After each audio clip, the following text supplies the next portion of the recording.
Pessoal, o assunto desse vídeo é muito importante. A gente está observando o aumento do número de casos de Covid-19 e até a vacina estar amplamente disponível para todo mundo pode levar muito tempo.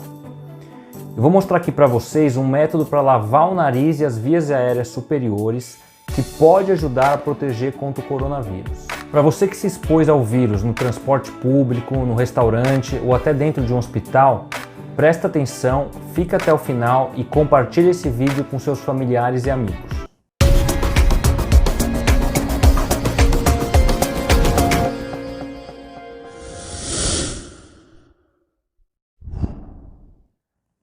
Fala pessoal, aqui quem fala é o Dr. Alberto De Carli do canal Ortopedia Esporte e Saúde, o canal que a gente discute assuntos de interesse no mundo do esporte e do condicionamento físico, sempre com bom embasamento técnico e científico.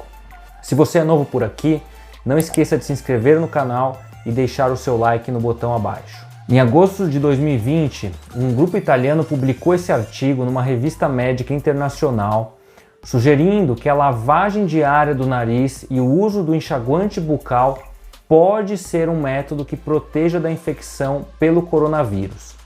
Faz sentido isso? Sim, faz muito sentido. Eu primeiro vou explicar a teoria envolvida nisso e depois eu vou explicar o passo a passo de como fazer essa lavagem. O que acontece é o seguinte: o vírus entra pela nossa boca e narinas, onde ele vai se replicando até cair na corrente sanguínea ou então ser eliminado pelo nosso sistema imune. Nessa região aqui da boca e das narinas, existe muito do receptor tipo ACE2, que é o receptor utilizado pelo vírus para entrar na célula e causar a infecção. E a quantidade de vírus nessas cavidades é muito alta. Tanto é que o exame de PCR que a gente faz é justamente colocar um cotonete lá no fundo da garganta e nas narinas para encontrar o vírus que está lá dentro. Esses pesquisadores do artigo sugeriram que se a gente tirar o vírus, ou seja, lavar ele mecanicamente com soro dessa região, a carga viral vai ser muito menor. Ou seja, o número de partículas de vírus na sua boca e no seu nariz vai diminuir. Isso, em teoria, dá mais chance para o seu organismo reagir e não deixar que você fique doente. Além disso, tem vários outros artigos mostrando que a lavagem diária do nariz com soro fisiológico previne o aparecimento de doenças respiratórias causadas por vírus. Outra coisa que eles sugerem é o uso de enxaguante bucal alcoólico diário, como uma forma de inativar o vírus que está dentro da sua boca e da garganta. Tem artigo demonstrando que isso é real. Os enxaguantes bucais alcoólicos são efetivos para inativar as partículas virais dentro da boca. Gente, isso faz bastante sentido do ponto de vista médico.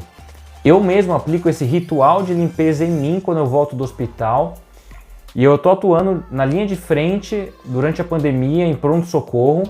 E eu falo para os meus familiares fazerem a mesma coisa. Eu vou mostrar a seguir o passo a passo de como isso pode ser feito. Você vai precisar de um frasco de soro fisiológico, que é fácil de encontrar em qualquer farmácia e custa por volta de R$ 5,00 meio litro. Uma seringa de 10 ml sem agulha, que custa em média 50 centavos. E um enxaguante bucal alcoólico de sua preferência. Eu recomendo utilizar o alcoólico porque esse é o tipo de enxaguante que foi testado como efetivo para eliminar o vírus. Retire o êmbolo da seringa, tampe o orifício com o dedo e complete com soro fisiológico em temperatura ambiente. Introduza a seringa no nariz e injete todo o conteúdo do soro até sentir que ele está lavando profundamente os seios nasais. Elimine o excesso de soro e faça a mesma coisa na outra narina. Utilize o copo medidor do enxaguante e faça um gargarejo por cerca de 30 segundos e elimine a solução. Ao final, lave a seringa com água abundante e mantenha o soro em local fresco, longe da luz do sol. Meio litro de soro dá para utilizar tranquilamente por cerca de uma semana. O recomendado é fazer esse ritual pelo menos 3 vezes ao dia. Tem inclusive artigo científico demonstrando isso. Bom pessoal, se o que eu falei faz sentido para você, compartilhe com seus amigos e familiares. Eu entendo que pode ter gente que discorde desse método e fique à vontade para deixar sua opinião nos comentários, mas eu sou médico, fiz faculdade de medicina e não custa nada tentar. Esse método praticamente não tem contraindicação e o custo disso é baixíssimo. Mas como eu disse, isso é uma sugestão que foi publicada em revista científica e tem fundamento médico teórico. Além disso, é extremamente acessível para a população e pode ser aplicado a partir de já. Gostou do vídeo? Não esqueça de dar seu like e deixe seus comentários. Quer ser avisado sempre que sair um vídeo novo no canal? Clique no sininho e receba as notificações. Um forte abraço e até a próxima!